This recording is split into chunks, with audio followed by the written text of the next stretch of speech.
FORA.tv. The world is thinking.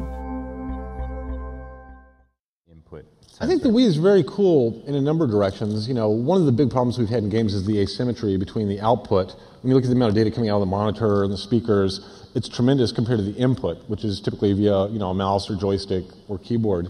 The Wii actually has a fairly, you know, decent bandwidth on the controller, but more importantly, it's an instinctually mapped bandwidth. To play tennis, I don't have to remember these weird button combos. I just pick it up and swing it like a tennis racket, which also makes it accessible to a huge group of people who are really intimidated by a controller with 16 buttons.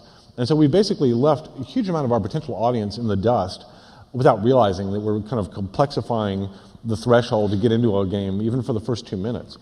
So there's that aspect of it, but there's also the aspect that I think is even more important, which is that Wii, to me, represents the idea of non-immersive gaming. We used to think of like the best games are the games that are the most immersive. I really dive into this. I live in the monitor. The world around me ceases to exist as I'm playing the game. That's what we kind of call immersive gaming.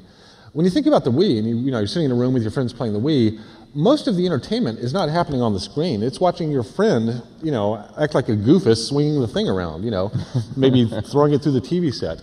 The same with things like, a Guitar Hero or Rock Band. Most of the entertainment is off the screen. It's in the social group around you. So basically, you're breaking away from this idea of an immersive game and into a game where you're actually, cognizant of the things happening around you. I think that's just the first step. I think we're starting to see mobile games now on handheld platforms. Yeah, I was going to ask you your view of the iPhone in particular as a... Yeah, well, I mean, the very first games on that were basically, simple versions of games where you sit there and stare at the screen and get lost in the game.